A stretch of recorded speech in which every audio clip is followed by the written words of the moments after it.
السلام علیکم ورحمۃ اللہ وبرکاتہ۔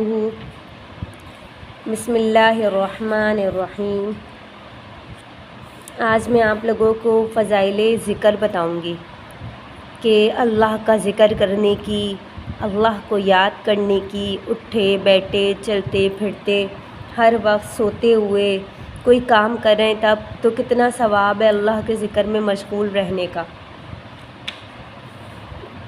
اس کی دلیل دوں گی حدیث مبارکہ سے۔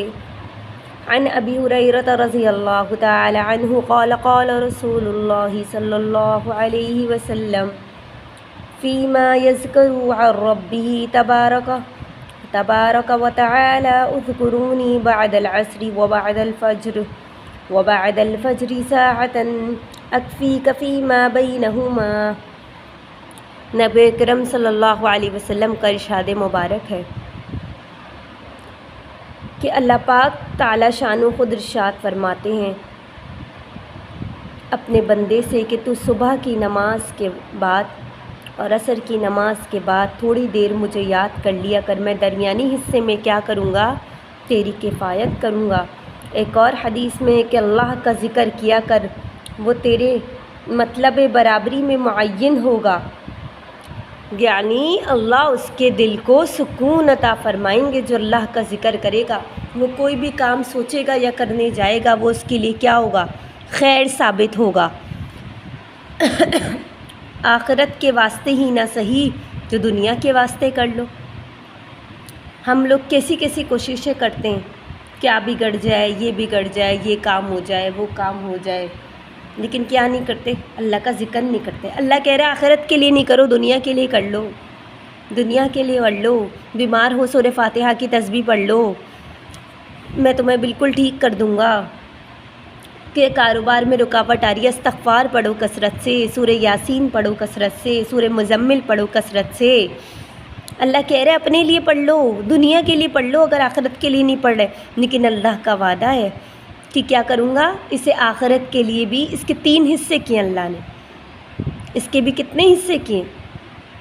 3 حصے کیے، جس میں سے تھوڑا سا اللہ دنیا میں دے گا اور بآخرت اللہ پاک ہمارے لیے آخرت میں جمع فرمائیں گے۔ بہت ساری حدیثیں ہیں اس بارے میں بھی۔ ایک حدیث میں آیا کہ حضور اقدس صلی اللہ علیہ وسلم ارشاد فرماتے ہیں کہ میں ایسی جماعت کے ساتھ بیٹھوں جو صبح کی نماز کے بعد آفتاب کے نکلنے تک اللہ کے ذکر میں مشغول ہو، مجھے زیادہ پسندیدہ ہے اس سے کہ 4 ارب کے غلام آزاد کر دوں۔ اسی طرح ایسی جماعت کے ساتھ بیٹھوں جو عصر کی نماز کے بعد سے لے کر غروب تک اللہ کے ذکر میں مشغول رہے۔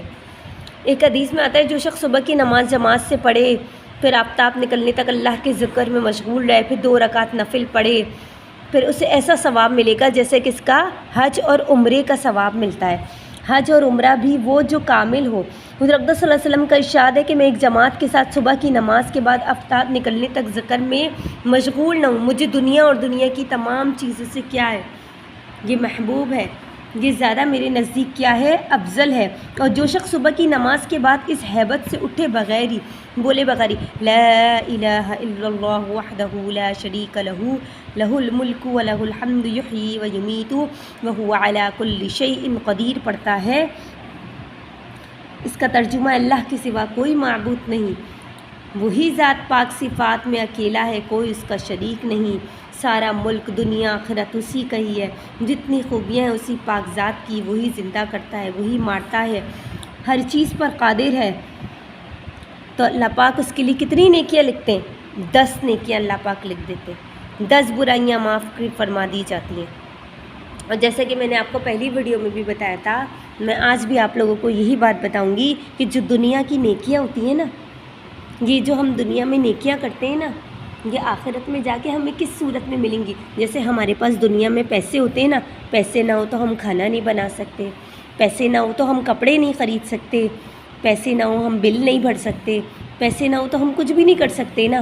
اسی طریقے سے بالکل آخرت میں جب ہم جائیں گے نا تو یہ ہمیں پیسوں کی صورت میں ملیں گی کہ یہ قدم قدم میں ہمیں چاہیے ہوں گی، یہ ہمیں اپنے لیے ایک گلک بن رہا ہے، وہاں پہ ہمیں گلک تو ہمیں فری میں ملا ہوا، خریدنا ہی نہیں پڑ رہا، اللہ نے گلک دیا اتنا بڑا، اس میں ڈالتے رہو۔ جیسے ایک آدمی ہوتا ہے نا پیسے جمع کرتا ہے، کوئی عورت ہو، کوئی بچہ ہو، کوئی بھی ہو، اس کو جمع 1-1 روپیہ 2-2 روپیہ ڈال، سالوں ڈالتے ہیں کچھ لوگ مہینوں میں توڑ دیتے ہیں اس کو، صحیح ہے نا، کچھ لوگ مہینوں میں توڑ دیتے ہیں، کتنے سارے پیسے نکال آتے ہیں۔ اسی طریقے سے اللہ کہتا ہے یہ گلک تم آخرت کے لیے بھی تیار کر لو، یہ گلک ہمیں وہاں کے لیے بھی تیار کرنا ہے، وہاں جا کر وہ گلک ہمارے ہاتھ میں دیا جائے گا، توڑو اس کو، جب توڑا جائے گا تب وہ خالی نکلے گا تو یا اس میں سے کچھ چند سکے نکلے تو کتنا دل ٹوٹے گا، کبھی سوچا یہ بات؟ اللہ تعالیٰ ہمیں بھی محفوظ فرمائے، اللہ ہمارے اس نیکیوں والے گلک کو بھی ایسی بھر دے جیسے اللہ ہمیں دنیا میں بھی دے رہا ہے کہ ہمارے پاس پیسے ہوتے تو ہم کھا سکتے، ہمارے پاس پیسے ہوتے تو ہم پی سکتے، یہ سب اللہ نے ذرائع بنائے میں، کس نے ذرائع بنائے؟ اللہ نے بنائے نا، تو یہی اللہ نے کہا یہ تم آخرت کی دولت کو بھی ایسی اکٹھی کر لو۔ جب آپ صلی اللہ علیہ وسلم شب معراج پر گئے تھے نمازیں لینے کے لیے، تو آپ صلی اللہ علیہ وسلم سے حضرت ابراہیم علیہ السلام نے کیا کہا تھا کہ اپنی امت سے کہنا کہ یہ جو جنت کی زمینیں ہیں نا یہ چٹیل میدان ہیں، سبحان اللہ، الحمدللہ، اللہ اکبر، یا اللہ کا جو بھی ذکر کرتے رہا کر، جتنا پڑھتے رہو گے کیا ہوگا؟ وہاں پہ باغات لگتے رہیں گے، وہاں پہ درخت لگتے رہیں گے۔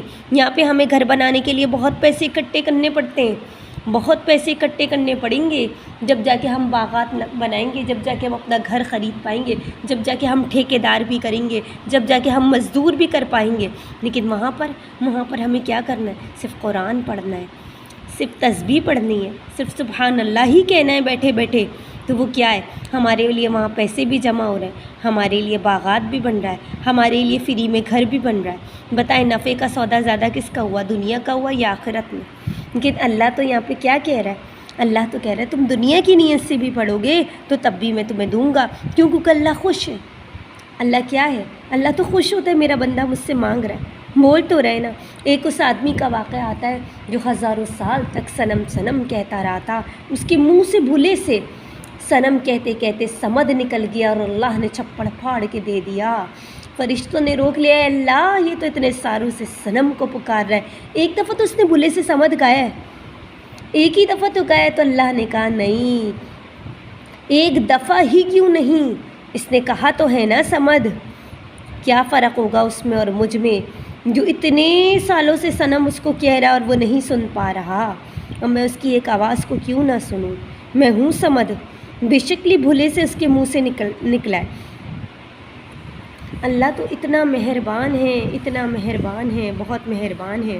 تو میں آپ لوگ کو کیا بتا رہی تھی کہ 10 مرتبہ چوتھا کلمہ پڑھنے سے اللہ پاک اسے 10 نیکیاں عطا فرماتے ہیں، اور صبح اور عصر کے بعد استغفر اللہ الذی لا الہ الا هو الحی القیوم واتوب الیہ، اسی اللہ سے جو زندہ ہے، ہمیشہ رہنے والا ہے، اللہ کے سوا کوئی معبود نہیں، اپنے گناہوں کی مغفرت مانگتی ہوں، اس کی طرف رجوع کرتی ہوں، توبہ کرتی ہوں۔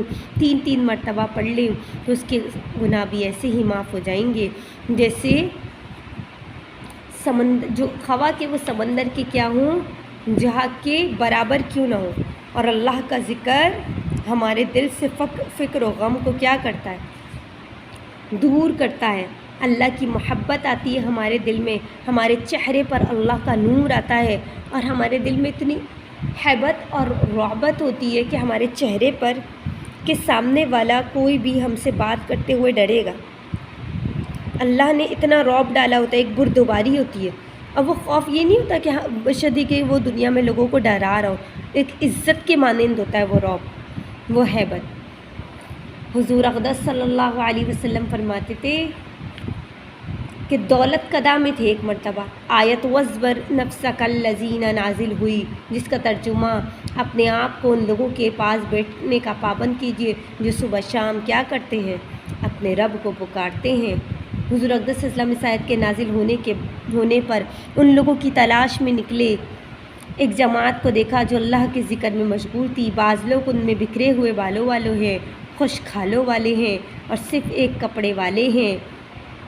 تب حضور اقدس صلی اللہ علیہ وسلم نے ان کو دیکھا، ان کے پاس بیٹھے اور ارشاد فرمایا تمہاری تعریف اللہ نے کی ہے جس نے میری امت میں ایسے لوگ پیدا فرمائے ہیں، خود مجھے ان کے پاس بیٹھنے کا حکم دیا ہے۔